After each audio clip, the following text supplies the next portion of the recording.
സിജോയുടെ ഒരു ഒടുക്കത്തെ പ്ലാനിങ് ആണെന്നാണ് സിജോയോടൊപ്പം ശ്രീതു പറയണത്. ലൈവിലപ്പോൾ സിജോയും സായിയും അതുപോലെ തന്നെ ശ്രീതു ഇരുന്ന് സംസാരിക്കുന്നുണ്ടായിരുന്നു. ഇപ്പൊ നമുക്ക് റൂമിൽ പോയിരുന്ന് പ്ലാൻ ചെയ്യാമെന്ന് സിജോയോട് പറഞ്ഞിട്ട് എണീക്കുമ്പോൾ ശ്രീതുവിനോട് പോണ വഴിക്ക് പറയും ഇനി ശ്രീതു ആണ് ടാർജറ്റ്, പ്രൊജക്ട് ശ്രീതു എന്നൊക്കെ പറഞ്ഞിട്ട് സായി അങ്ങ് പോകും. സിജോ അപ്പൊ പിന്നെ അവിടെ ഇരിക്കുന്നുണ്ട്. അപ്പൊ ശ്രീതു സിജോയോട് ചോദിക്കുകയാണ് അപ്പൊ പോണില്ലേന്ന് ചോദിക്കുകയാണ്. അപ്പൊ സിജോ പറയുന്നുണ്ട് 10-11 പ്ലാനിങ്ങുകളുണ്ട്, അതിൽ ഏത് ചെയ്യണം എന്ന് ഓർത്തിട്ടാണ്, ശ്രീതുവിനെ പുറത്താക്കണേ കുറച്ച് പാടാണ്, അതിൽ ഏത് വേണം എന്നൊക്കെ നോക്കുകയാണെന്നൊക്കെ പറയും.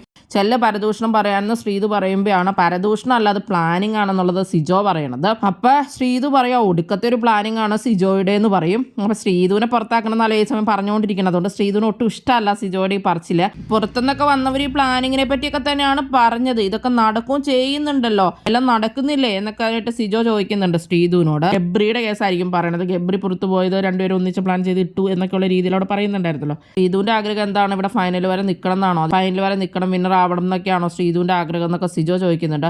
ഫിനാലെ വരെ നിൽക്കണം, എനിക്കെന്തായാലും ഫിനാലെ വരെ നിൽക്കണം എന്നാണ്. എല്ലാവർക്കും അങ്ങനെയൊക്കെ ആയിരിക്കും, ചിലവർക്ക് പണപ്പെട്ടി ആയിരിക്കും. ഞാൻ പണപ്പെട്ടി ഒന്നും എടുക്കുന്നില്ല, എന്തായാലും ഫിനാലെ വരെ നിൽക്കണം എന്നുള്ളത് വലിയ ആഗ്രഹമാണെന്നൊക്കെ ശ്രീതു പറയുന്നുണ്ട്.